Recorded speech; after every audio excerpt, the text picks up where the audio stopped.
La primera conferencia la dictó el doctor Oscar René Vargas, que está aquí acompañándonos, y fue una reflexión sobre los grandes procesos económicos, políticos y sociales que ha vivido el país durante estos 25 años.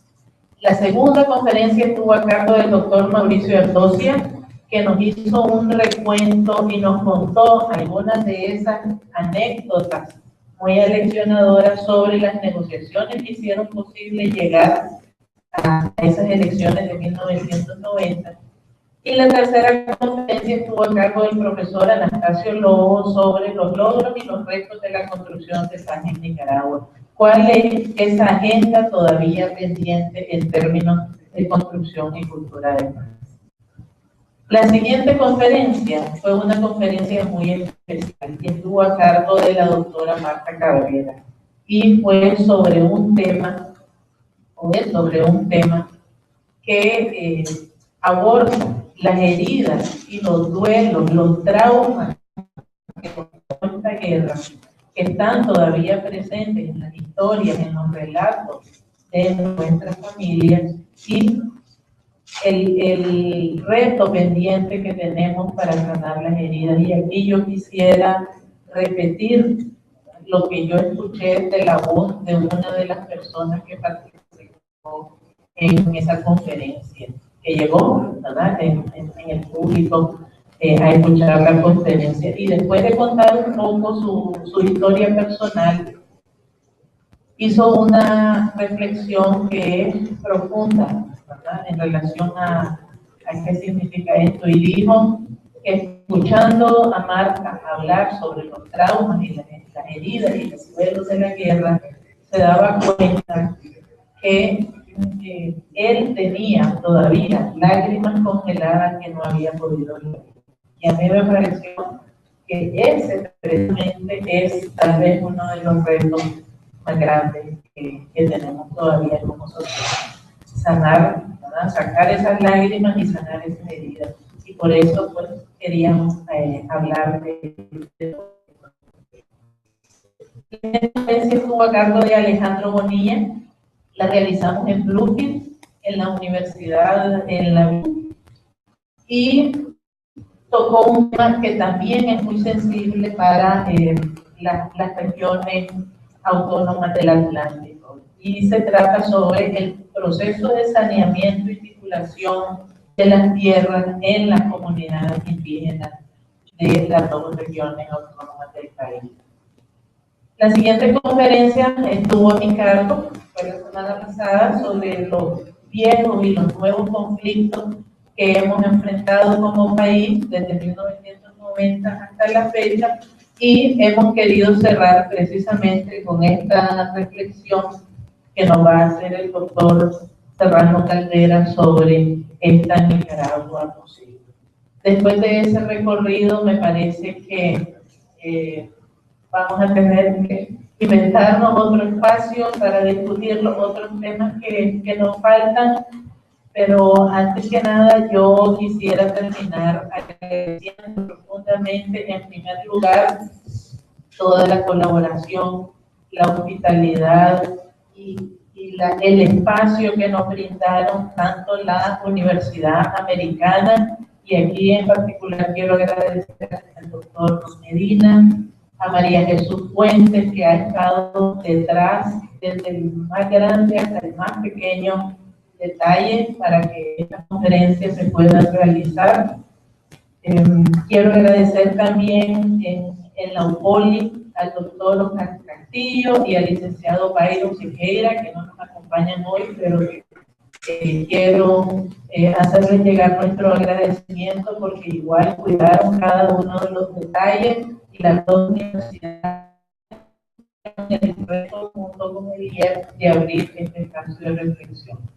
A la Fundación Friedrich Ebert, en la persona de Nehemías López, que nos acompaña aquí y es el coordinador de la oficina de país, porque también asumió el reto de este espacio, y el resultado de esto es que vamos a documentar todos estos 7 momentos de reflexión. Va a haber una publicación de las conferencias que después va a estar a la orden de ustedes para que puedan leerla.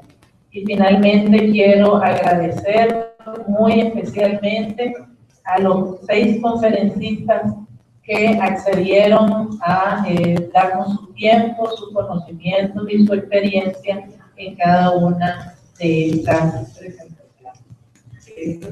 Finalmente, a ustedes que nos han acompañado en estos 7 momentos, agradecerles igualmente que estén hoy con nosotros y esperamos que este espacio se extienda y se pueda repetir para seguir hablando sobre la paz y la democracia que tanto hace falta todavía.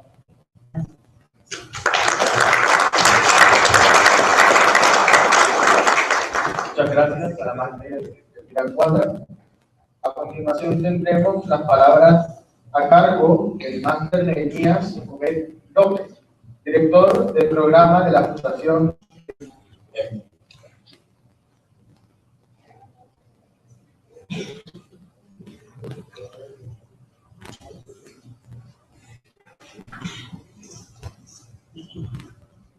Buenas tardes a todos y todos. No sabría cómo ratificar lo que dijo el mensaje, que decía la Fundación PICB, que los pedidos te esperamos para que ratifique el esfuerzo.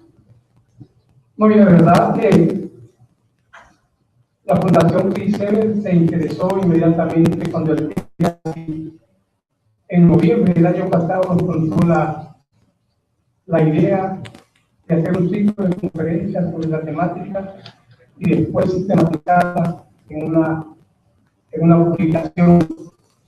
Y esa sistematización y esa publicación es lo que la Fundación PICB, ¿verdad?, ha expresado claramente que está en una disposición de apoyarla, financiar la publicación, de manera que tal vez yo digo que en septiembre ya tendríamos un producto que vamos, yo diría, a presentar públicamente en un foro con unas 150 personas, luego que tiene este mismo auditorio de la casa de estudios, la cual me honro estar aquí presente, no solamente porque sea la Universidad Americana, sino que mi colega y compañero Héctor Medina, con quien tengo amistad de hace más de 20 años, que es el rector.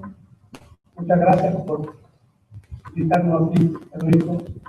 Gracias también al doctor Alejandro Serrano Caldera, que también es un amigo de la Fundación, docente del programa de Innovación Social Política, Agentes de Cambio, uno de los autores de la futura publicación. Gracias por tu aporte. Gracias a Elvira por la iniciativa. Gracias a todos los jóvenes que están involucrados. Tal vez un comercial adicional.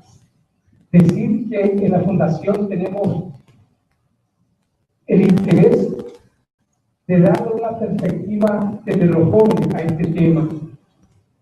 Y el 27 de mayo, o sea, para el 27 de mayo, hemos planificado un evento para ver si Elvira nos acompaña y nos presenta un resumen de las 6 o 7 conferencias para que sean escuchadas y tengamos la perspectiva de los jóvenes, y dependiendo de la calidad de ese insumos también lo consideremos en la futura publicación. Entonces, la actividad está planificada para el 27, ya hablaba de Elvira, todavía no ha dado el sí, pero esperamos que hoy en la próxima hora y media nos diga sí, y la vamos a tener también en la UBONI con una 8ª conferencia, ¿verdad?, para explicar con perspectiva juvenil en este importante tema. Y con esto yo quisiera ir concluyendo. Gracias por haberme invitado. Me perdí las 6 conferencias, pero creo que a partir de esta voy a estar más pendiente hasta que salga el producto final de la publicación, que con gusto apoyará a la Fundación PICB de Alemania. Muchas gracias a todas y todos.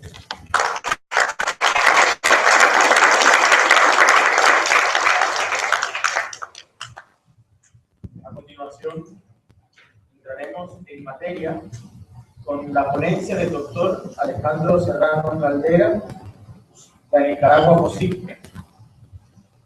El doctor Alejandro Serrano Caldera es doctor en Derecho por la Universidad Nacional Autónoma de Nicaragua. Estudios de perfeccionamiento en la Universidad de Estudios de Roma, Italia. Titular de cátedras de grado y maestrías en Nicaragua. Ha sido profesor visitante y conferencista en las universidades de América Latina, Europa y Estados Unidos.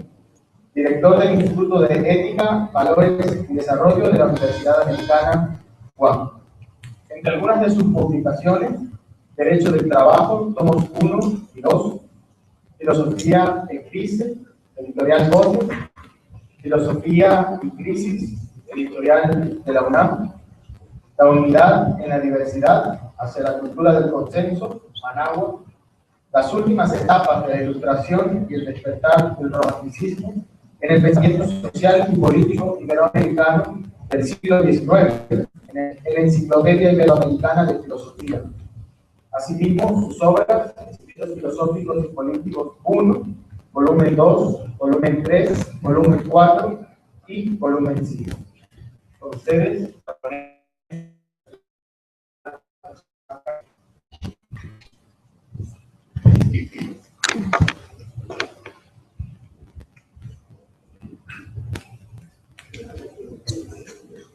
muchas gracias. Yo quedé acá en este lugar por el primero de algunos de los libros que tenemos aquí. ¿Se escucha?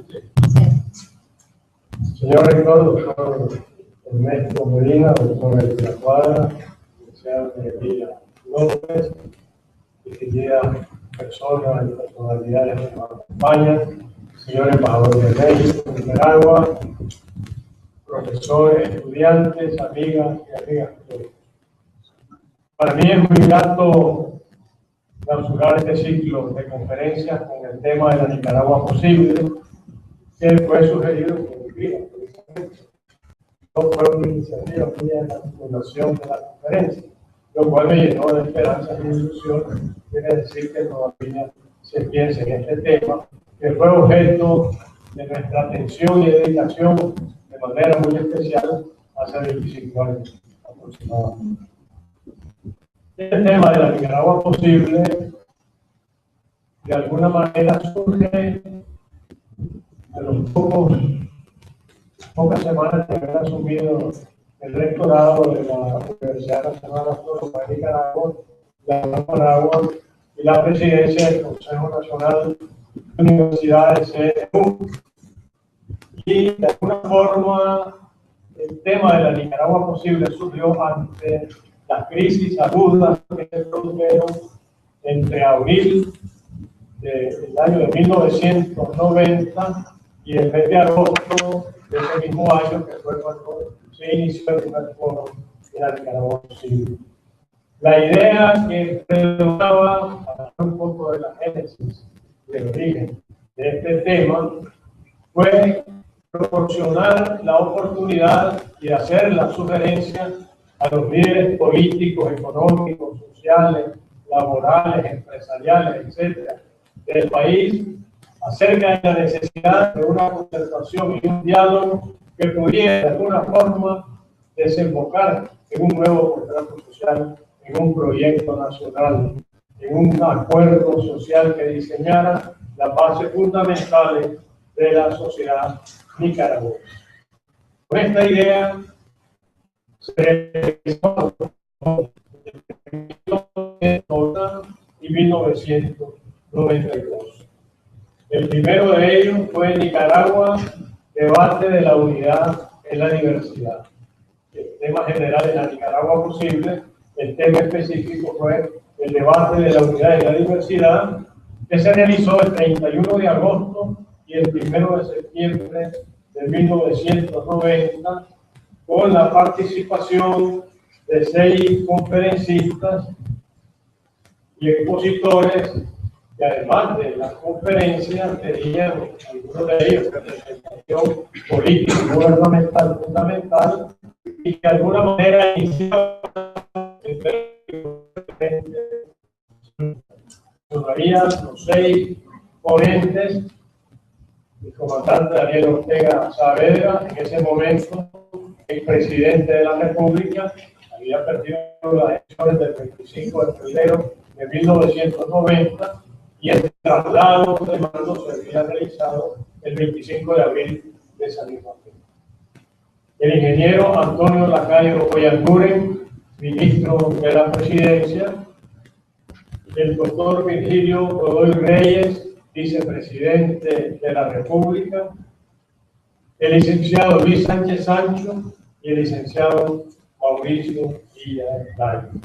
Con ellos se inició el 31 de agosto de 1990 el primer foro de la Nicaragua Posible, debate de la unidad en la diversidad.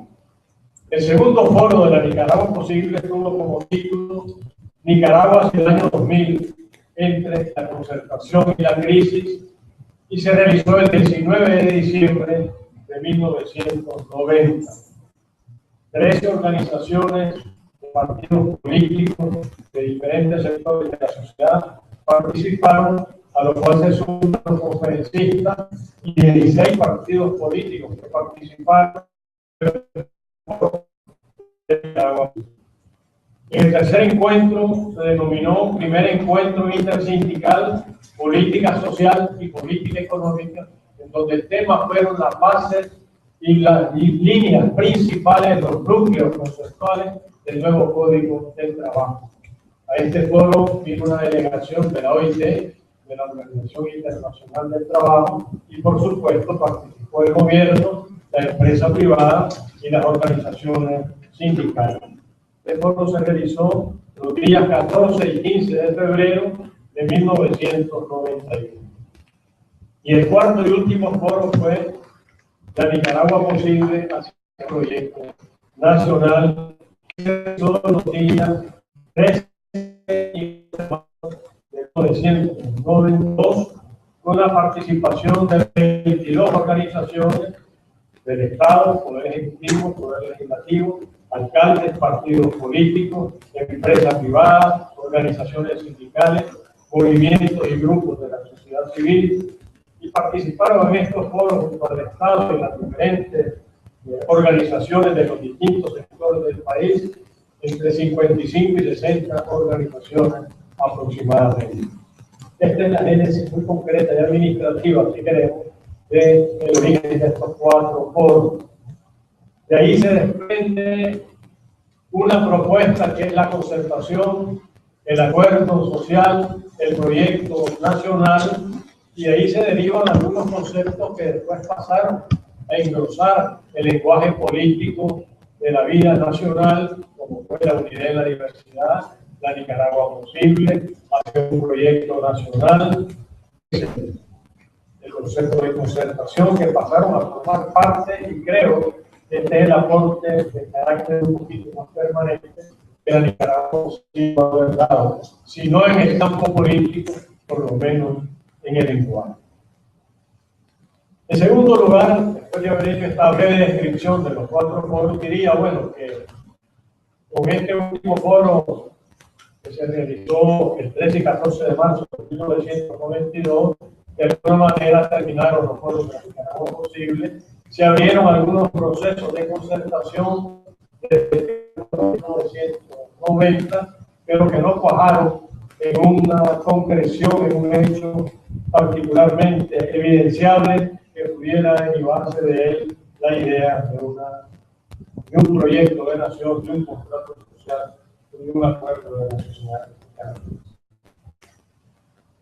En estos foros yo me permití presentar algunos planteamientos ligados al concepto de la concertación, al concepto del acuerdo social y sus contenidos básicos, a la necesidad de la democracia, al Estado de Derecho, a la institucionalidad, a la legalidad y a la legitimidad, a los principios fundamentales de la legalidad, como serían, por ejemplo, la supremacía de la Constitución política, la jerarquía de la norma jurídica, la necesaria subordinación del poder a la ley, la separación de poderes, entre otros temas que existen posiciones que eran las exposiciones iniciales a cada uno de los 4 foros, pues yo me permití poner el énfasis fundamental para remarcar en la necesidad de la legalidad y sobre todo dentro de los principios que caracterizan el principio de legalidad, hacer énfasis en la subordinación del poder a la ley como un requisito imprescindible para poder establecer condiciones mínimas de acuerdo, de concordancia y de coexistencia pacífica en nuestro país. El otro concepto que abordamos también en nuestras exposiciones fue el concepto de legitimidad, centrándonos en 3 puntos básicos. En primer lugar, la legitimidad la da la ley, pero la ley por sí sola no es suficiente para dar legitimidad.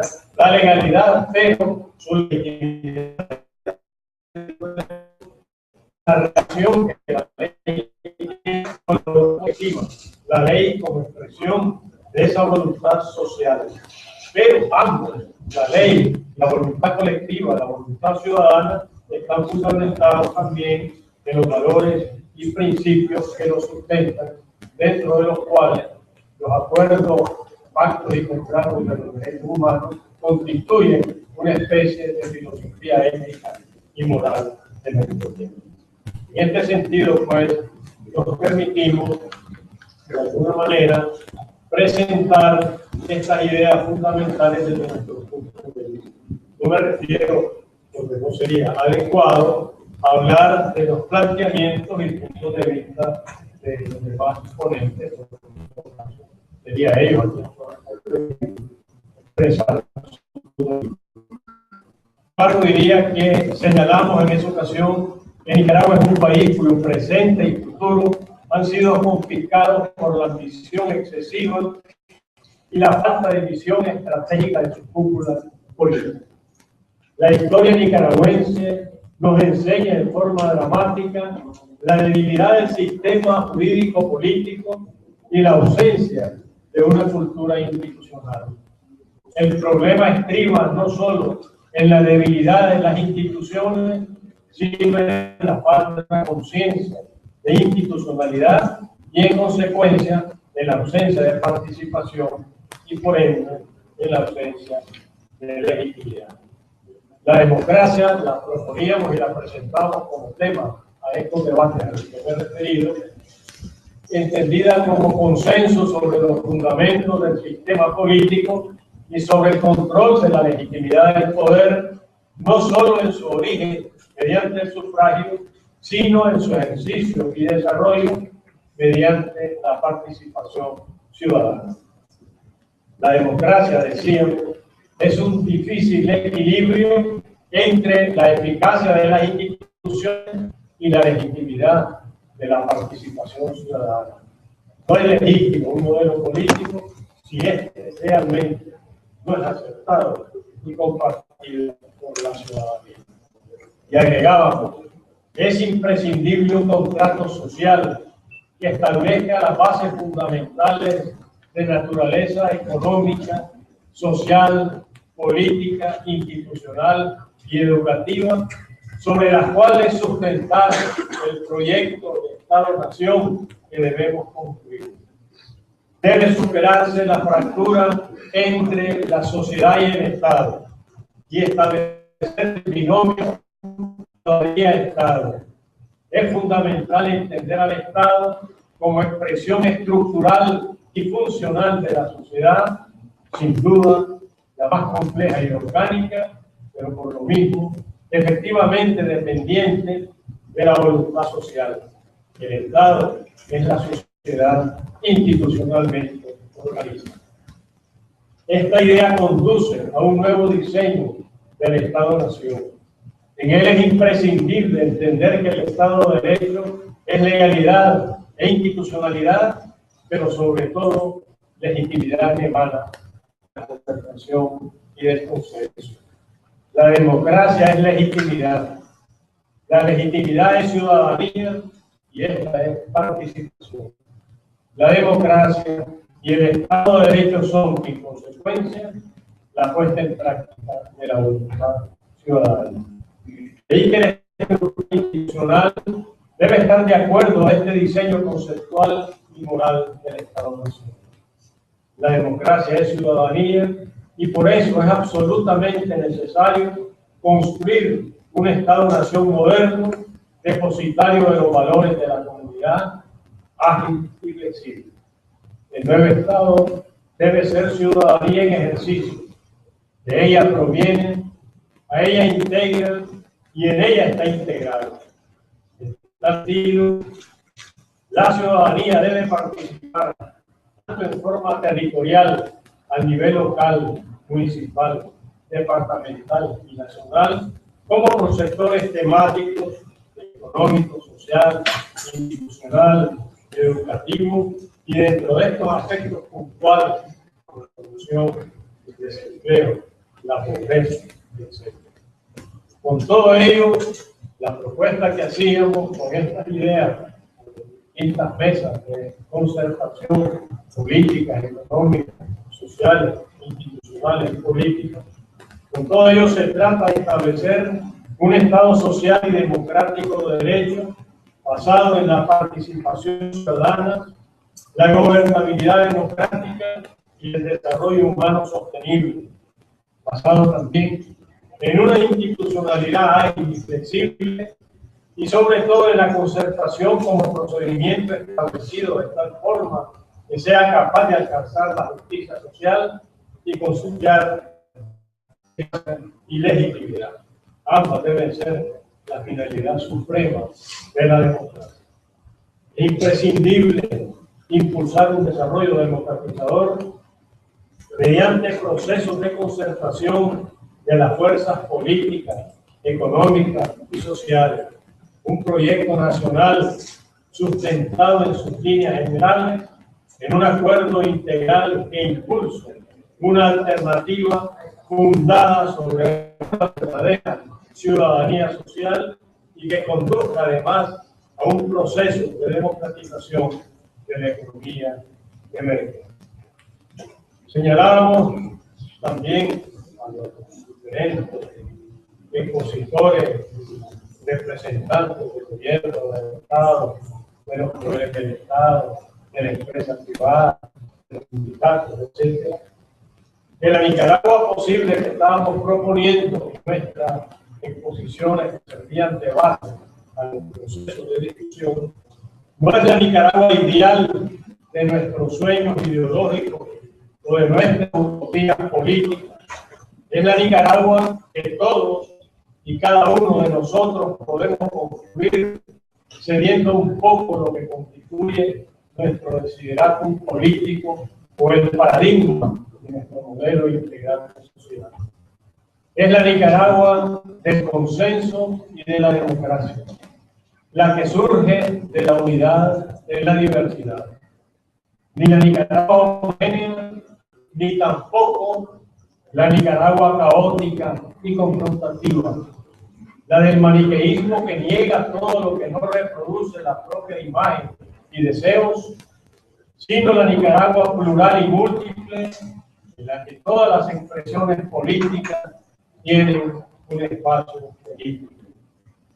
Esta Nicaragua posible debe ser el fruto de la concertación, una forma de conducta política, un estilo de conducir la política y lo político, con miras a la construcción de la sociedad del futuro, pero es también y debe ser un instrumento preciso para dar respuesta perentoria a los problemas apremiantes que gravitan sobre el futuro.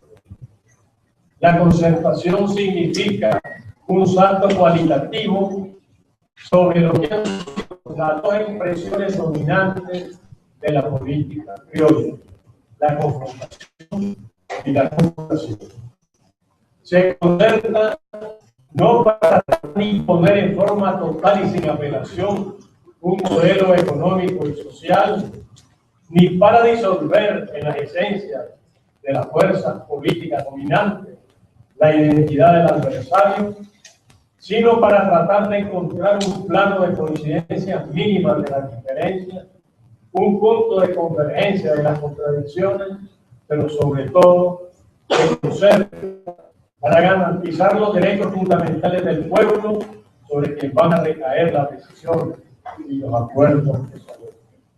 Se concerta para evitar que se adopten medidas unilaterales o decisiones económicas y políticas que no tengan en cuenta los intereses y problemas, las angustias y esperanzas del pueblo nicaragüense, y que por lo mismo generen inestabilidad y desequilibrio. Se concerta para tener en cuenta que todo plan económico es antes que nada un plan social y que toda decisión económica deberá considerar al menos dos elementos: la gradualidad de las mismas y la posibilidad de reabsorción de sus efectos. Creo que la constitución es fundamental para la elaboración de un plan económico nacional a partir del cual se busque la solución a los graves problemas que angustian a nuestro pueblo.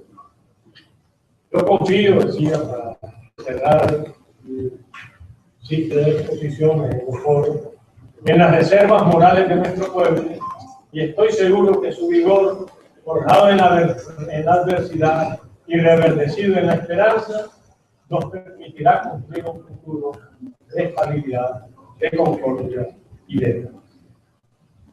En una síntesis de lo que fue mi propuesta, mi sugerencia a los líderes políticos, económicos, sociales, culturales del país, de lo que podría ser la Nicaragua posible. Todo ello se encuentra contenido en todas las intervenciones en los volúmenes que se publicaron sobre los foros realizados. La Nicaragua posible, debate de la universidad, la Nicaragua posible, hacer un proyecto nacional, etc. De todos estos debates todos los años, en esta multiplicidad de reuniones, de concertaciones, con cerca de 60 organizaciones, entre órganos estatales, gubernamentales, políticos, partidos políticos, organizaciones de la sociedad civil, de la empresa, de los sindicatos, se recogieron algunas ideas que, si bien no era un acuerdo en sentido estricto, reflejaban las líneas y las tendencias de toda esta colectividad de 60 organizaciones, de 55 que estaban participando en este evento. Muy brevemente presentamos a continuación una enumeración de los principales puntos de vista, que lo que acabo de leer son los míos, no los míos, mis sugerencias, planteamientos. Ahora presentaría las líneas generales que surgieron, tal vez como dice el dominante, y que son puntos de vista de los protagonistas políticos, económicos y sociales del país, los que por su reiteración y múltiples coincidencias podemos considerar que constituyen una opinión generalmente aceptada. Algunas de estas ideas son muchísimas, de selección. El proceso de concertación necesario para construir el proyecto nacional debe estar a tono con la realidad en que este se va a desarrollar. Los partidos políticos deben tener un papel importante en la concertación, construcción y ejecución del proyecto nacional. Debe haber en él una complementación entre democracia política y democracia económica y social. Hay que fortalecer la sociedad civil, estableciendo y desarrollando sus organizaciones y tutelando su acción por medio de adecuados mecanismos económicos, sociales y legales. El proyecto nacional debe garantizar la alternabilidad en el poder. Debe establecerse un adecuado balance entre el gobierno y la sociedad civil, a fin de que se garanticen y establezcan con claridad meridiana las facultades y límites del poder central necesarias para realizar su misión, lo mismo que la autonomía de las regiones y los municipios, y la independencia de los sindicatos, asociaciones empresariales, partidos y movimientos políticos. Debe contemplar y garantizar la continuidad de la concertación como proceso necesario al desarrollo y al pluralismo político. Debe mantener el ejército como garantía del orden interno y protección, pero regulando eficazmente sus funciones y manteniéndolo además numéricamente dentro de los límites estrechos de la capacidad económica del país. Necesitamos un Estado democráticamente fuerte, ágil, promotor y custodio del bien común, defensor y cumplidor de la Constitución y del Estado de Derecho, respetuoso y garante de la sociedad civil en todas sus funciones y expresiones. El fruto de la concertación debe ser un proyecto nacional en lo económico presente, una estrategia de desarrollo económico nacional y que contemple, entre otros, los siguientes aspectos. Ya que hacemos una elección también, así. Garantizar los tipos de propiedad reconocidos en la Constitución política vigente. Dar garantías al sector privado y respetar la propiedad privada. Garantizar las diferentes formas de propiedad de la tierra. Diversificar la producción. Poner énfasis en la capacitación de los trabajadores y en la planificación productiva. Impulsar la microempresa en el sector rural. Prestar atención a la pequeña y mediana empresa y al artesanado con políticas crediticias, comerciales, fiscales, de capacitación y tecnificación. Desarrollar las microempresas en el sector urbano. Fortalecer y desarrollar las cooperativas en el ámbito nacional. Procurar regular el funcionamiento del sector urbano. Fomentar el empleo y la capacitación y participación de la mujer. Respetar la actividad empresarial, la cual pondrá énfasis en su función social. Promover la inversión. Buscar la reconciliación de la familia nicaragüense. Fomentar el retorno al país de aquellos que viven en el exterior y la repatriación del capital nicaragüense. Fortalecer la autonomía de los municipios.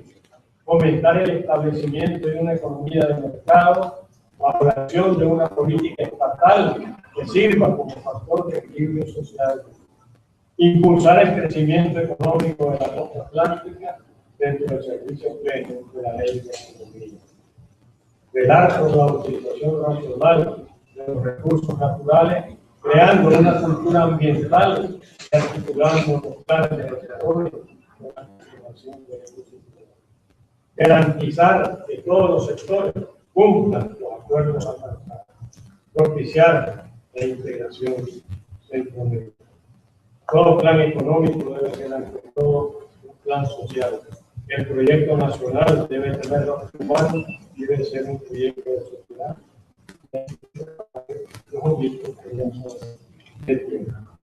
Estas son algunas de las ideas fundamentales, tanto de las propuestas que deben presentar como de los acuerdos o de las líneas conceptuales principales que de alguna manera fueron acogidas y presentadas por diferentes sectores que participaron en la concertación.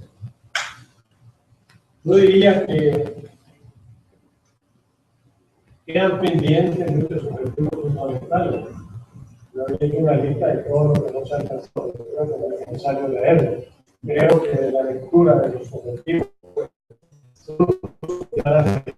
qué cosas se han hecho de conformidad con los acuerdos de la Nicaragua posible y que no han sido realizadas y posible eso. A mí me parece que, y con esto cerraría, hay objetivos y finalidades fundamentales actuales. Yo mencionaría tres o cuatro elementos que los considero básicos y vigentes en el momento actual. Uno, creo que es necesario el cambio de una actividad política. Los cambios de la cultura, si no crean mejor cultura política. Son cambios temporarios, transitorios, sin una solidez suficiente. Dos, para que la cultura política general de nuestro país es imprescindible un proceso educativo en materia política tanto en el aspecto formal como en lo formal. Es decir, tanto en los cursos oficiales, planes de estudio, como también en lo que sería la educación no formal, como las cátedras abiertas, los foros de debate, las entrevistas, las conferencias, en fin, los medios de comunicación que tienen un papel fundamental, en donde haya toda una acción más o menos sistemática de transmisión de estos valores fundamentales. En tercer lugar, creo que es básico buscar, en medio de tantas contradicciones, fragmentación, indiferencias y conflictos, una polarización. Creo que la búsqueda de un nuevo contrato social considerado sigue siendo tan vigente hoy como cuando lo propusimos en 1900. Es fundamental encontrar un acuerdo nacional identificando cuáles podrían ser los elementos comunes que permitan asumir este compromiso histórico con el país. Me parece que hay algunos elementos que tienen que ver con la democracia, el Estado de Derecho, los sectores institucional, político, económico y social. Y esto creo que serían 4 puntos fundamentales a tener en consideración, tomando en cuenta valores comunes que deben de alguna manera orientar e impulsar cualquier negociación política. Porque lo que se trata es superar esa tradición negativa que ha sido la confrontación o la lucha, o el conflicto, o la guerra, dependiendo del grado y nivel de la contradicción y la confrontación la suma o la no fabulación. Nos ponemos de acuerdo y nos repartimos en la cúpula y eso se mantiene por unos cuantos años, luego vuelve el conflicto y luego volvemos a lo mismo. Yo caracterizaba esto como una metáfora. Nuestra política es como la bicicleta estacionaria que no parará por el camino y lo que pasó regresa. O como la ruleta, con su característica es justamente que lo que pasó vuelve. Y esto es un péndulo también que podría ser otra ejemplificación metafórica que oscila entre el pacto de cúpula, no pacto social, sino pacto de repartición de formas de poder y el pacto de la confrontación. ¿Cómo superar esto? ¿Cómo romper ese binomio negativo que gira, que oscila entre la confrontación y la confabulación por algo que realmente permita llegar a un verdadero acuerdo social sobre las bases de principios comunes que den solidez y estabilidad a nuestro país? Y creo que algunos de esos valores comunes podrían ser la búsqueda del Estado de Derecho, la democracia, la institucionalidad, la política social y la capacidad de crear un sistema que sea capaz de impulsar la libertad y la justicia social. Bueno, me dejo ahí. Muchas gracias.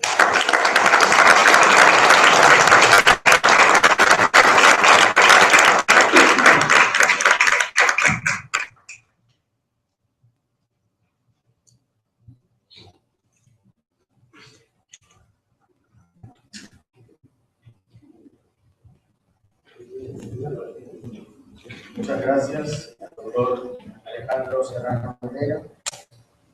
A continuación, se abrirá un periodo de preguntas y respuestas para lo que se recomienda precisión de las interrogantes. Igualmente se harán los periodos de debate en grupos de 3 oradores, 3 personas, para que el doctor proceda a darle respuesta a su interrogatorio.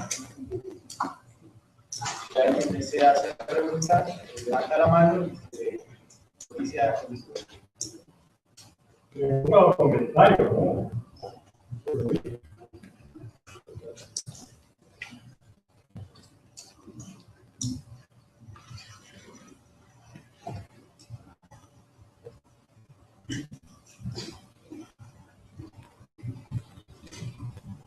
No es posible la Nicaragua posible. Pero otra vez para alimentar el un comentario muy rápido. Hola, adelante, por favor. Un comentario muy rápido de que no vi que señalaran la construcción de un canal interurbano.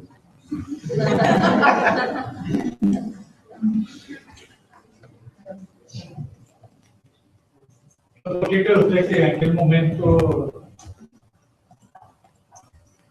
no se pudo avanzar en la construcción de este nuevo pacto social cuando el país había vivido lo que había vivido? Se vio la democracia como la salida al conflicto. ¿Y qué condiciones hay ahora para realmente hacer realidad un pacto social que ustedes planteaban, que sigue siendo válido?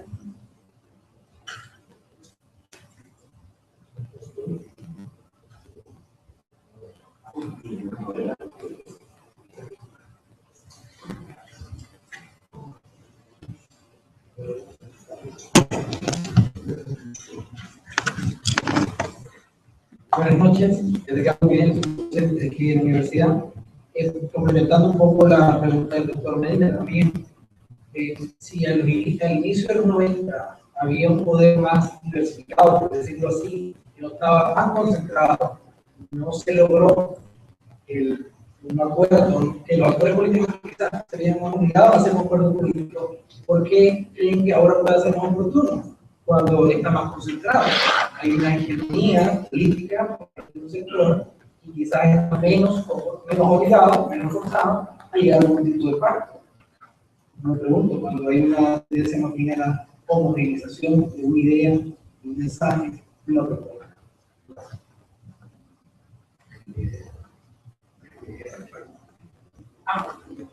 ¿Alguna otra pregunta?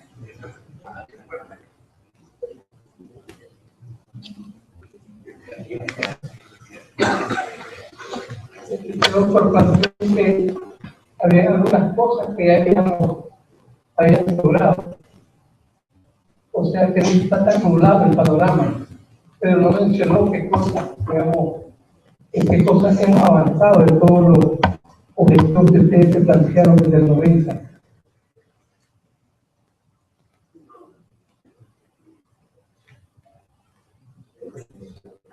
Bien, gracias por su comentario y pregunta. En realidad no se habló del canal interurbano, sino de la Nicaragua posible, porque era justamente la Nicaragua posible. Tal vez el título mismo tenía que ver algo. Bueno, luego está la pregunta del doctor Medina, se complementa. ¿Por qué no se pudo avanzar? ¿Por qué se logró en primer lugar llegar a un diálogo de la Nicaragua posible? 1, 2, ¿por qué no se avanzó en 3? Y ahora, ¿qué posibilidades hay? Creo yo, en una opinión muy personal, que las condiciones que permitieron la aceptación inmediata de la propuesta de la Nicaragua posible obedeció a las razones políticas completas que el país está viviendo en este momento. Acababa de culminar una guerra civil también dolorosa, un proceso electoral con una supervisión histórica de la historia de nuestro país, una participación de una cantidad de instituciones y entidades internacionales que tenían como foco lo que estaba ocurriendo en Nicaragua, un resultado electoral que hace perder el poder a la uno que gana las elecciones. Entonces creo que ese contexto de 1990 fue muy similar y quizá no está planteado actualmente. Esa caracterización, acabamos de hacer la propuesta de la Nicaragua posible, tuvo un acogido inmediato. También anecdóticamente les cuento que Yo asumo el rectorado el 12 de julio de 1990. La presidenta de la República había asumido el 25 de abril. Y había una crisis tremenda en los proyectos económicos, sociales, laborales, de la clase administrativa, mezclados con los políticos.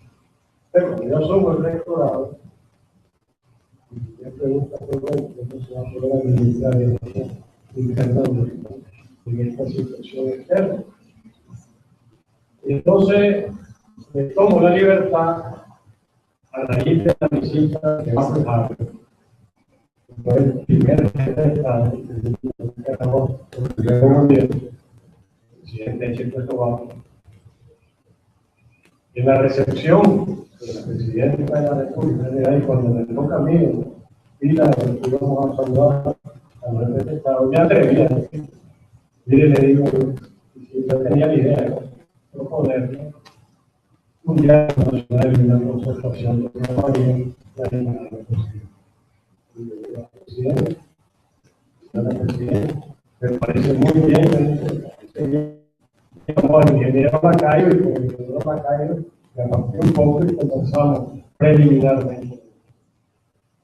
Luego, si mi memoria no me falla, en la UCA, cuando me tocó la UCA, el doctorado al expresidente, Daniel Ortega, yo estaba ahí, era presidente del CNU, no estaba junto a las autoridades universitarias, entonces ahí aproveché para decirle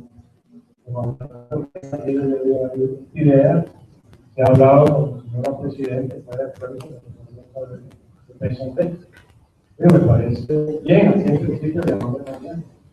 El día siguiente, pues yo, pero sí, adelante, lo mando a alguien como puntual, pero fue inmediato, por lado que se acogió la idea. E inmediatamente, bueno, se informó, se invitó también, ahí participaron dirigentes de ACOM, y no hubo una resistencia, es decir, no vamos a llevar esto, al contrario, hubo una apertura y participamos todos los sectores políticos nicaragüenses, y participó también el gobierno y el presidente Sandinista. Entonces, yo creo que las circunstancias facilitaron que la propuesta tuviera una acogida tan rápida y tan decisiva. Por ella, como 2 semanas, 3 semanas, se estaba montando el primer foro. Está en el libro la foto de comandante Ortega y el ingeniero Lacayo, saludos antes de empezar el debate, ¿no? El agua posible, proyecto de la libertad. Pero, ¿por qué no avanzó? Yo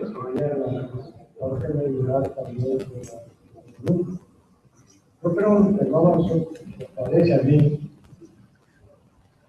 Perdónenme si asumo mi interpretación de la idea de nosotros, de lo que tenía en sus manos la decisión. Pero me da la impresión que no se llegó a tener una visión estratégica de lo que se estaba proponiendo. Creo que no se pasó de la idea, pongámonos de acuerdo para resolver este problema puntual, lo cual está muy bien y es necesario, porque no se puede perder el árbol para ver el bosque, no se estrella claro, pero tampoco se puede perder el bosque, porque solamente el árbol que uno tiene de frente. A mí me parece, tengo la sensación que no se asumió suficientemente la idea de que aquí se trataba de ambas cosas, de buscar cómo resolver los problemas cruciales que agobiaban al país, que estaban ahí presentes con carácter de inmediatez, porque se necesitaba cómo cumplir un marco estratégico que permitiera, de alguna manera, sustentar el nuevo proyecto nacional y el nuevo proyecto de Estado-Nación. Inclusive nosotros proponíamos una Nicaragua posible, un acuerdo, un proyecto nacional de 25 años, un marco de 25 años que se estableciera en acuerdo políticos, institucionales, económicos, sociales, educativos, políticas de empleo, etcétera, que tuvieran una proyección de un cuarto de siglo, de 20 años, pero que no fuera una cuestión que se agotara en el momento. Me da la impresión, repito, pido disculpas si me equivoco y si de alguna manera estoy asumiendo la interpretación de los actores directos de la obligación de compromiso. Me da la impresión que no se captó lo suficientemente y se captó todavía la voluntad de buscar un acuerdo y que el asunto se centró inmediatamente en los problemas concretos que estaban viviendo y cómo resolvemos esta hora y se dejó, se completó la idea esencial que era la búsqueda del proyecto. Y ahora, la pregunta, creo que las condiciones puntuales son diferentes. Vimos al comienzo, estamos saliendo de un proceso electoral en donde hubo cerca de 5.000 observadores internacionales, en donde estaba pendiente de lo que ocurría en Nicaragua, que no es la situación de ahora. Por lo tanto, es distinta y en ese sentido tendría mucho menos acogida que la que tuvo la idea en su momento. Pero los problemas, de alguna manera, son prácticamente los mismos. No exactamente iguales, pero de alguna forma estamos repitiendo, estamos reeditando algo que ya vimos. ¿Cuáles son los problemas que estamos ahora? No me meto ahorita a los problemas económicos y sociales que son importantes y que con el caso de Venezuela, sin duda, van a tener un impacto económico, social y político en Nicaragua. Pero si vemos el aspecto interno, la configuración de la situación que vemos es concentración del poder, continuidad en el poder, control progresivo, yo diría sistemático y casi como expresión de un plan estratégico de los poderes en sus distintos planos. Nosotros vemos el Estado de qué manera acá ha venido siendo controlado y ahora veamos nosotros el poder ejecutivo, claro, el poder legislativo, donde hay más de los 2/3 requeridos para cambiar la constitución parcial, total o como se quiera. El Poder Judicial, la Contraloría General de la República, Fiscalía, Procuraduría, es decir, si nosotros hacemos un reparto así, vemos que lo que antes no estaba así, en estos años ha venido de alguna manera concentrándose el poder de esa forma. Y hay un evidente hecho de concentración en el aparato del Estado. Pero si salimos del Estado y vamos al aspecto municipal, vemos que también ha habido un proceso de concentración del poder municipal y vemos también el aspecto social. Yo diría que hay 4 ejes básicos para construir un mapa político que permita aproximarnos a una hipótesis de respuesta a esta pregunta tan fundamental. Uno, el Estado. Ahí podemos ver, revisando poderes por poderes y órganos por órganos, y hay otros procesos de concentración. 2, los municipios.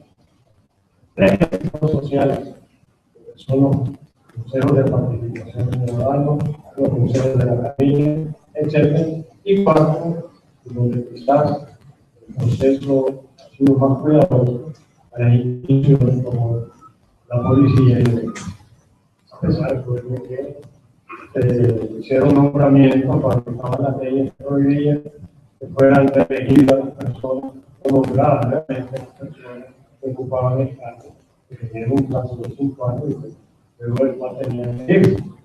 Pero después vino la reforma constitucional en febrero de 2014, donde una serie de medidas de facto que se tomaron fueron incorporadas como normas. Entonces, eso sería el panorama que yo vería y que dificulta un poco más la situación. Por el otro lado, si analizamos la oposición de entonces y la oposición de ahora, Primero analizamos la situación general, luego el gobierno y luego la oposición. Vemos que por el momento no podemos nosotros establecer en cuanto a viabilidades políticas una situación comparable con la de la 1 en 1990. Hay una oposición, no quiero decir que no se vaya a unir, que no tenga una vocación de salir adelante, de propuestas fundamentales, pero pareciera que en el momento mantiene una oposición fragmentada y en algunos casos contemplada, lo cual dificulta más la posibilidad de una guía que conduzca metódica y sistemáticamente a la construcción de una forma y de esa concertación como la que recibimos. Por otro lado, hay la ausencia de un liderazgo de la oposición. En aquel momento, los líderes que estaban definidos, tanto en el gobierno, el nuevo gobierno, como los liderazgos, ¿no? Las elecciones como el antiguo gobierno que perdió las elecciones, pero cuyo liderazgo continuaba perfectamente. Haciendo un intento de considerar estos elementos, creo que eso podría, de alguna manera, permitirme a esas preguntas. Y por último, el logro. Bueno, a mí me parece que hubo logros importantes. Uno, hubo una elección transparente y limpia. Dos, hubo una observación mundial importante que le dio legitimidad y seguridad. Perdón que me interrumpa, pero caballero del fondo, si va a hacer el documentario, por favor, o se sale o lo viene a hacer aquí, pero creo que nos está molestando con su conversación ahí en el fondo. Entonces, esa circunstancia variaba completamente el marco político, real y conceptual. El logro, bueno, la elección fue libre, el reconocimiento internacional que fue sumamente importante, la transición pacífica que se dio del poder, lo cual también hay que reconocer, importante. El inicio de procesos electorales más o menos estables desde el punto de vista de la legitimidad y de la legalidad de los procesos, la posibilidad de que hubiese una relativa alternabilidad en el poder y que durante 16 años viniese el gobierno de otra tendencia, el debate público que fue abierto y amplio. Entonces yo creo que esto podría, desde mi punto de vista, considerarlo como algunos de los logros que se consiguieron a raíz de este proceso. Estamos señalando. Lo que desafortunadamente a mi juicio no se logró fue lo que nosotros queríamos plantear, es decir, llegar a ese acuerdo nacional, a ese contrato social, a ese proyecto de país y de nación que fuera fruto del entendimiento.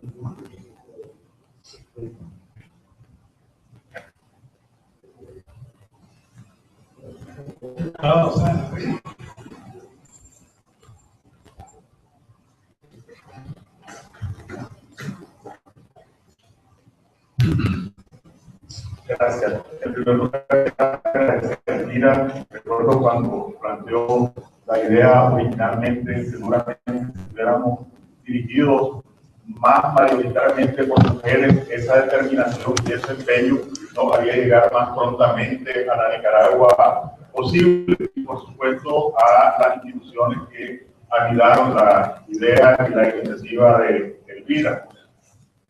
Yo quisiera compartir una reflexión y después una pregunta. Quisiera introducir una dimensión histórica.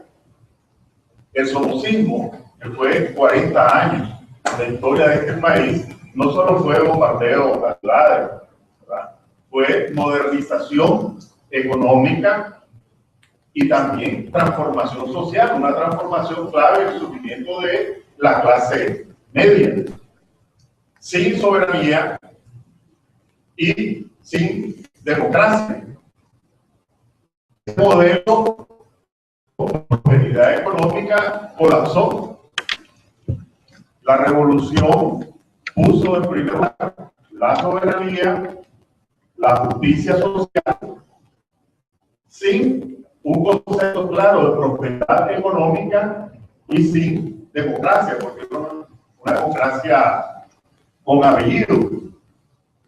Ese modelo colapsó.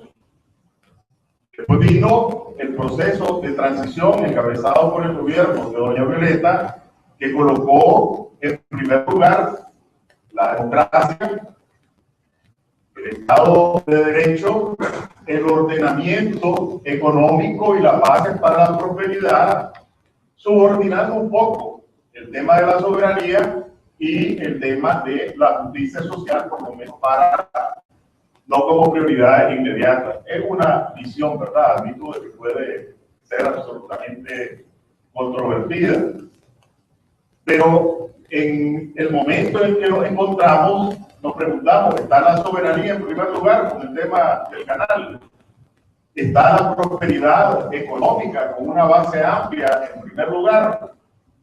¿Está la justicia social real, apartando el tema de las prebendas en primer lugar? ¿Y está la democracia en primer lugar? Entonces, ¿hacia dónde estamos caminando? En realidad, ¿estamos construyendo futuro o estamos construyendo pasado? Porque, como usted decía, estos monos ya los hemos visto, por lo menos los que tenemos un poco más de edad. Entonces, la primera pregunta es, ¿necesitamos otra crisis? Que el modelo haga crisis para poder plantear una nueva síntesis histórica que articule modernización y prosperidad económica, justicia social, democracia y soberanía en el contexto de la globalización. Y lo segundo, el tema de los agentes sociales. ¿Quiénes son los actores sociales? No me refiero a los partidos, al concepto tradicional de oposición, sino que los actores sociales que estarían en capacidad de impulsar ese cambio. Y me pregunto si la transformación y modernización económica no requerirá poner en primer lugar a los pequeños y medianos empresarios y, en términos políticos, a los sectores medios y construir con estos actores sociales una nueva coalición que efectivamente plantee una nueva síntesis histórica para poner este país con la locomotora hacia el futuro y no con la locomotora hacia el pasado, como yo creo que se ha colocado en los últimos tiempos. Gracias.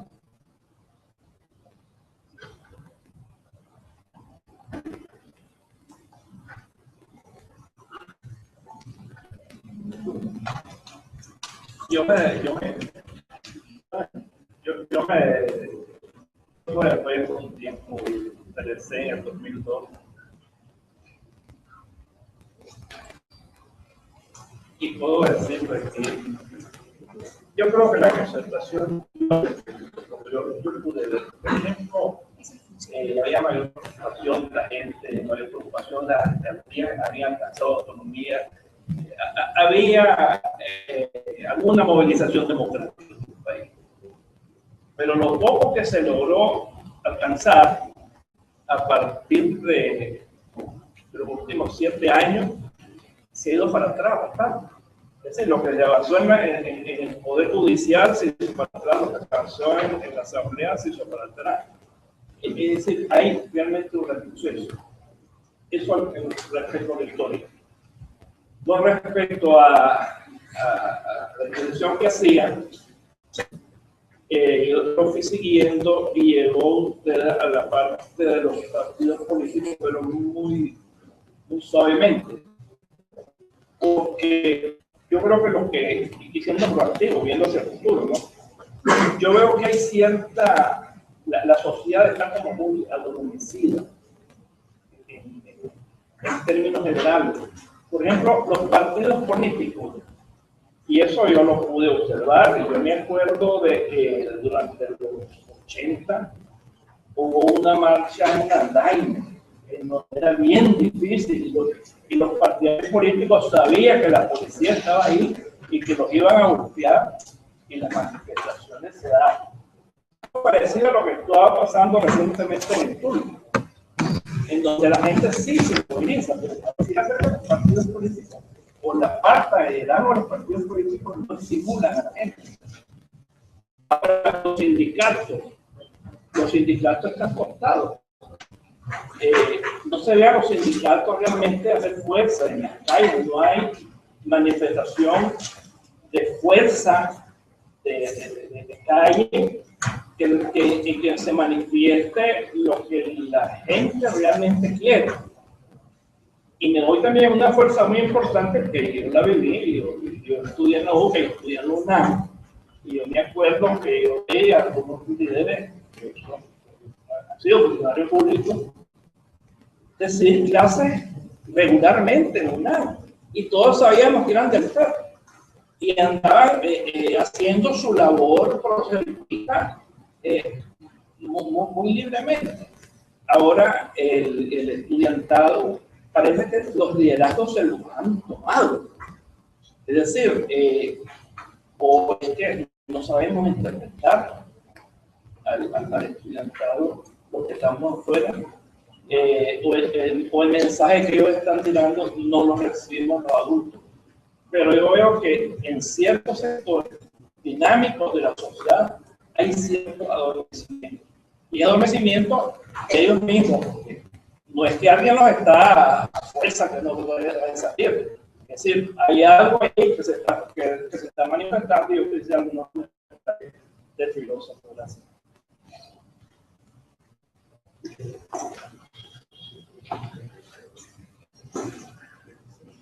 Dos preguntas más. Una pequeña reflexión sobre la pregunta que hacía sobre que por qué no sucedió ese rápido. Yo creo que hay que tomar en consideración varios elementos. Uno, la conversación de oeste. Si la Guerra Fría estaba presente. Y estaba presente también en 1990 en Nicaragua. Es decir, había un sector de opositor que buscaba la liquidación política del que se sabía. Aunque se firmaran los acuerdos que se firmaron, el objetivo era liquidar políticamente al frente. Ese es un elemento importante porque también el frente buscaba cómo defenderse de esa posible liquidación. El otro elemento importante también es que la derrota del frente entra en un periodo de la derrota política del socialismo real, que ese es otro elemento importante en la cultura nicaragüense, porque si a algo se estaba jugando, y hay que hablarlo con claridad, es que el frente obtiene menos votos de lo que después se reconoció.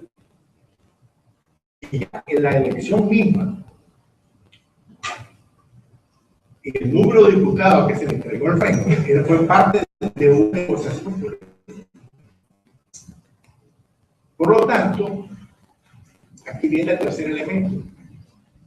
Los acuerdos políticos que se iniciaron el mismo 25 de febrero del 90, antes de la toma de posición, fueron acuerdos políticos transitorios, con hegemonía política transitoria. Si bien es cierto que la señora Chamorro ganó las elecciones, no había al interior de la UNO una hegemonía que pudiera garantizar la continuidad de ese proyecto político que estableció la señora Chamorro. Entonces, al interior de la unión opositora, había, digamos, tres corrientes o cuatro. Toyo Lacayo, Alfredo César, Virgilio Godoy y Alemán, que había logrado por los acuerdos que se logró la alcaldía de Managua. Al interior de esto no había un acuerdo unitario, sino que había corrientes que se estaban expresando. Eso hacía que los acuerdos políticos con el Frente Sandinista también había unas diferentes corrientes. La corriente que representaba Humberto Ortega con la cuestión del ejército, la corriente de Sergio Ramírez y la corriente de Daniel Ortega. Y entonces había diferentes, si vemos, habían 7 actores diferentes que estaban jugando y que cada quien estaba buscando la hegemonía política al interior de su propia corriente. Eso hacía a mi criterio, o hizo a mi criterio, que el proyecto no cuajara para un proyecto de largo plazo. Ese es la fluidez de la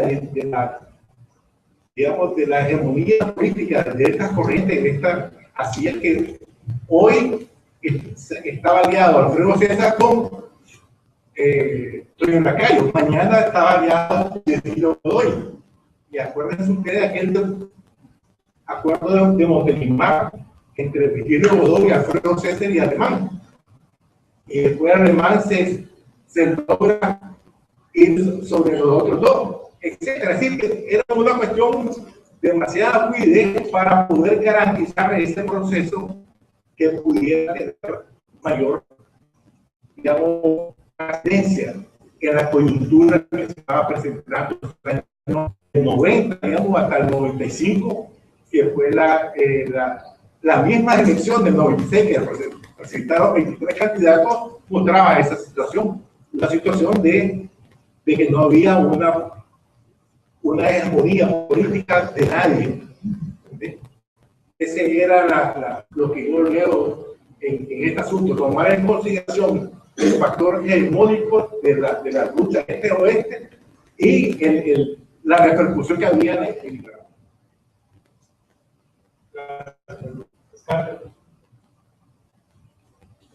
Muchas gracias por el espacio. A mí me gustaría, bueno, primeramente agradecer realmente que se haya creado esta idea y reconstruido esta idea hace 25 años. Supongo que en esta época nuestro contexto país sería totalmente distinto, pero me gustaría profundizar qué aspectos sociales incluía esta Nicaragua posible, principalmente enfocada en los excombatientes que venían de la guerra, y al finalizar la guerra, tanto de Contras como del Ejército Popular Sandinista, en estrategias de acceso a empleo, acceso a educación, y si estas todavía continúan vigentes, ahora que ya observamos que hay algunos excombatientes que se paran frente a la Asamblea Nacional a hacer alguna protesta o llamar la atención para que sean reconocidos, que su causa sea reconocida. Muchas gracias.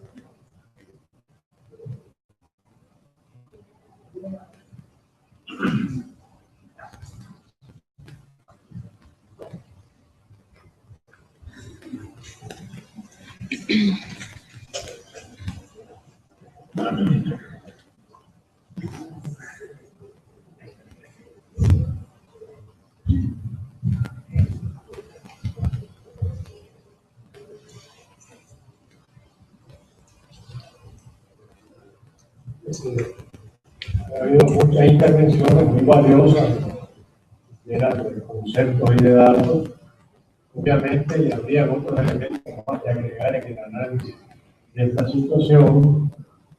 Ciertamente, como mencionaba Enrique, el somocismo planteó un avance económico sin democracia, con represión política.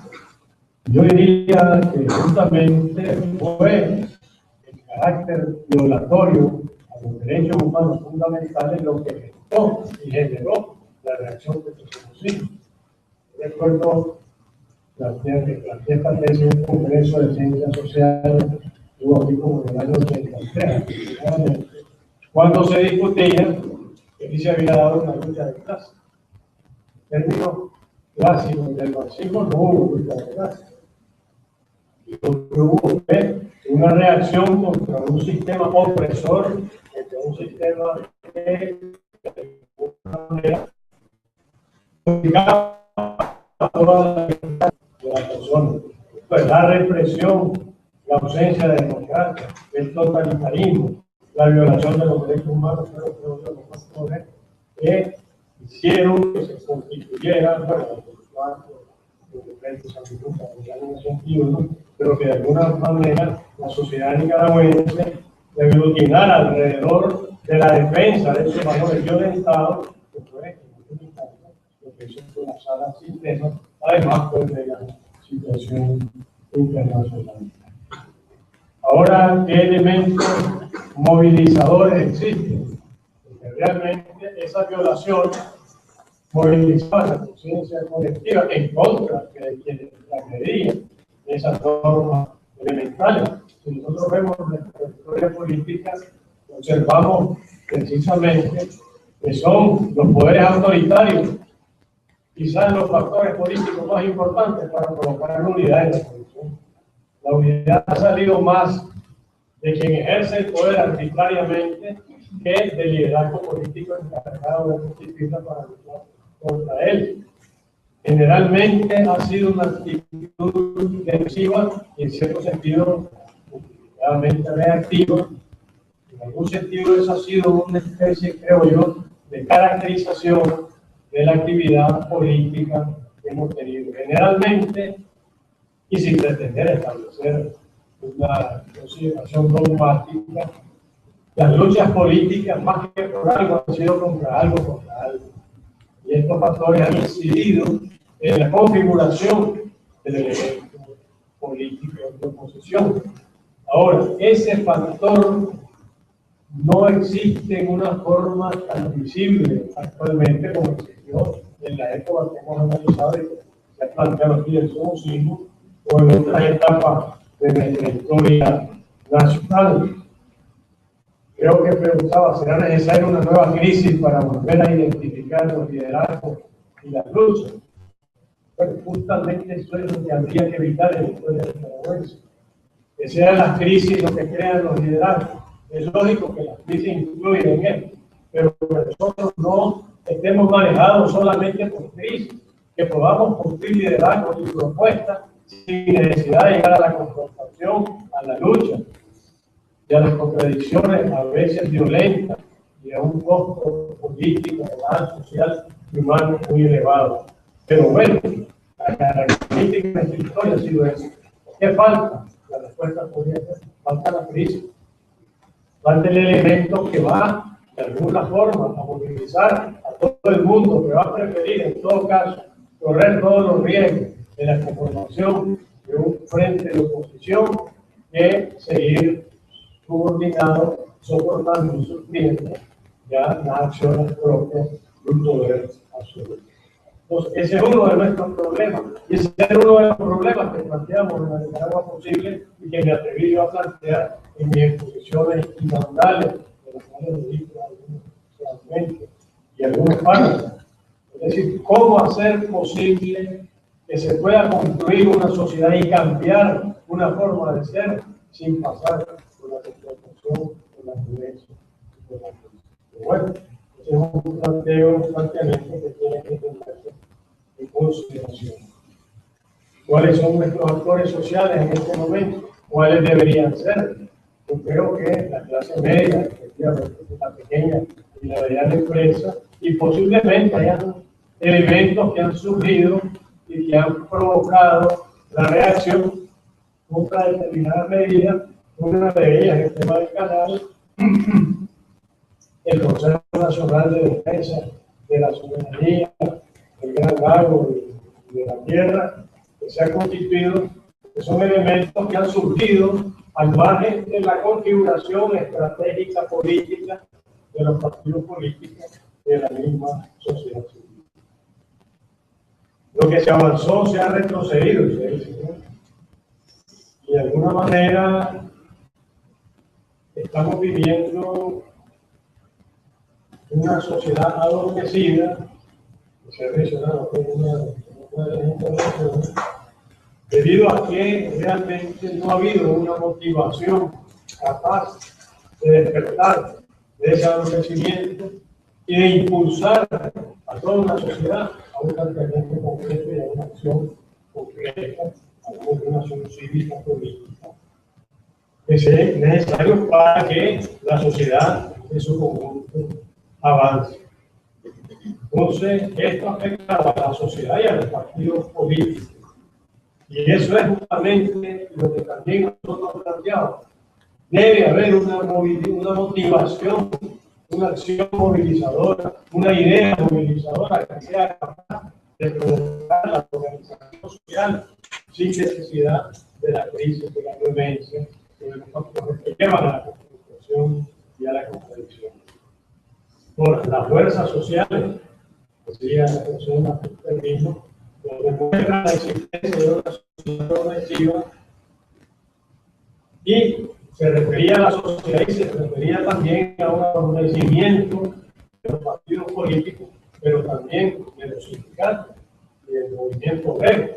Yo aquí me permitiría hacer una brevísima consideración. Claro, en esto no hay verdad absoluta. Hay una infinidad de ahora ha surgido también aquí.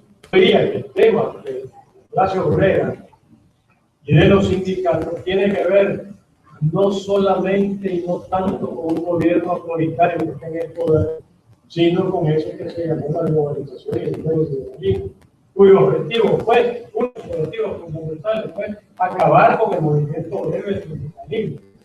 Y todas las teorías llamadas neoliberales, que no son neoliberales, son fallos liberales, porque liberalismo, fallo político, realmente lo que quería y hacia donde orientó su estrategia, su objetivo concreto fue en la devaluación, la posible eliminación del movimiento obrero y del movimiento sindical.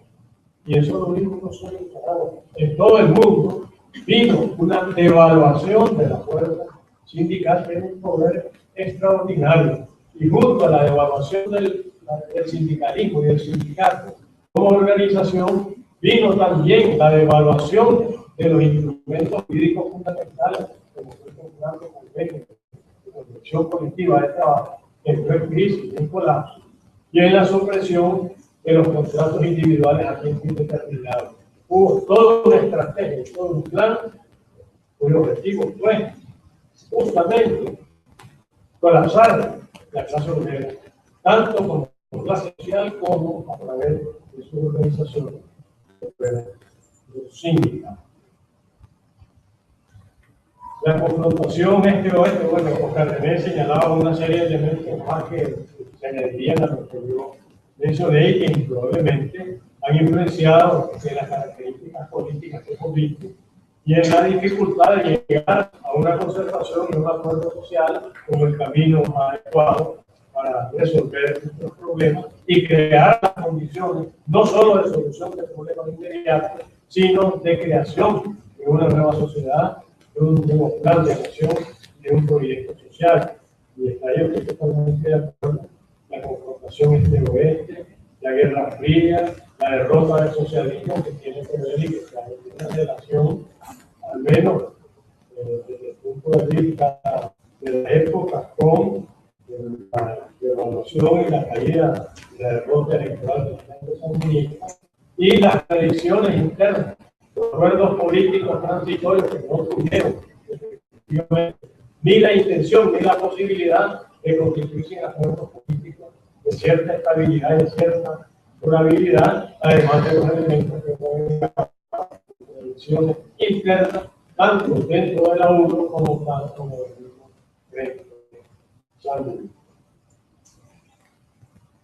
En cuanto a los aspectos sociales, tal punto del código del trabajo, que fue uno de los elementos que se debatió y se discutió en el segundo foro de la Nicaragua posible.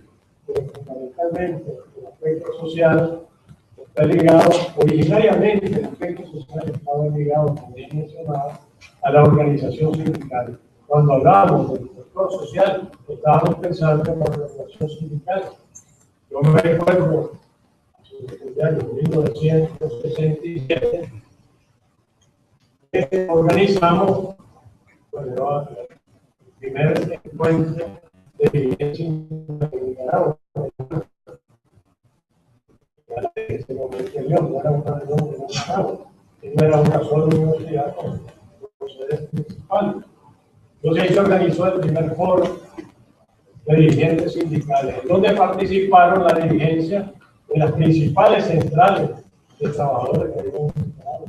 Era la CGT independiente, la CGT oficialista, la CGT independiente que era de tendencia socialista, la CGT oficialista que era de tendencia socialista, el MUSAN, que era la organización social cristiana, y el SCAS, que es el sindicato más fuerte, es el sindicato de carpinteros, albañiles, acabadores y similares. Entonces, ahí salió justamente un documento que algún día habría que hacerlo público de nuevo, en donde en ese foro que tuvimos los privilegios de convocar,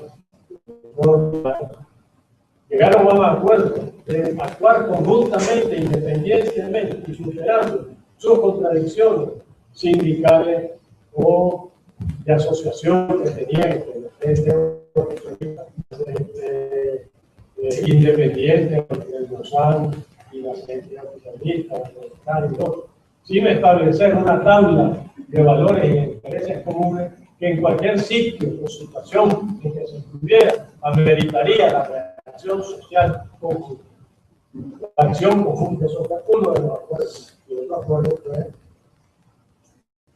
formar o crear el Instituto de Capacitación Sindical, que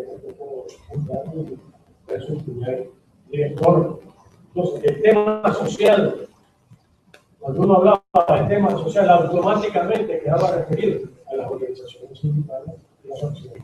Eso, de alguna manera, por lo menos se devaluó, pero yo creo que la devaluación vino no tanto por las fuerzas políticas autoritarias internas, como de una política mundial de disminuir, de evaluar y de avanzar el sindicalismo global que es el llamado mundial.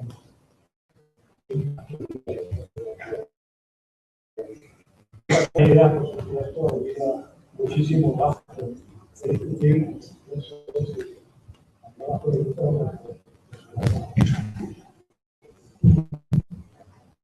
Bueno, muchas gracias a todos y todas por las preguntas, comentarios. Nuevamente agradecimiento al doctor Serrano Caldera por su exposición y por la conversación tan interesante que hemos tenido con él.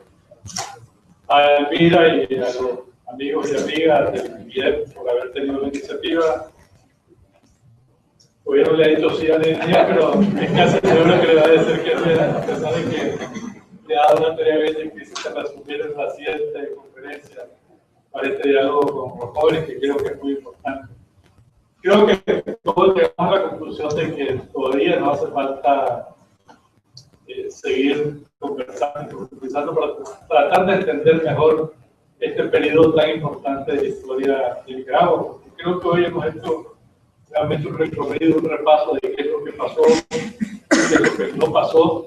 Pero creo que la pregunta que sigue anda es ¿por qué pasó lo que pasó? ¿Por qué pasó lo que no pasó? ¿Por qué esa falta de visión estratégica de los nicaragüenses, de la dirigencia política? ¿Por qué siempre prevaleciendo los intereses personales del grupo que llevaron a esta fragmentación en un momento clave para que Nicaragua se pusiese de pie y se encaminara hacia el futuro después de una experiencia dolorosa y traumática?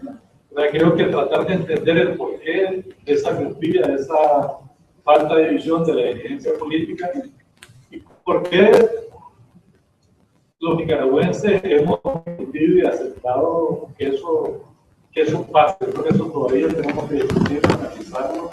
Si en realidad queremos tratar de seguir creyendo que una Nicaragua nueva es necesaria y esta Nicaragua posible.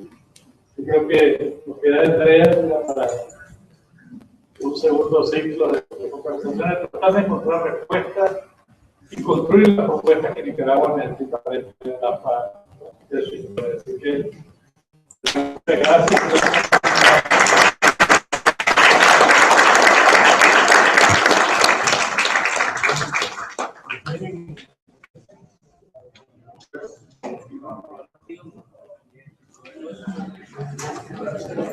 La idea principal de la Nicaragua es el volúmenes que están agotados. El mundo comercial que le interesa seguir la temática de la Nicaragua posible en el volumen 3 de mis obras están contenidos por lo menos los 500.000. Muchas gracias.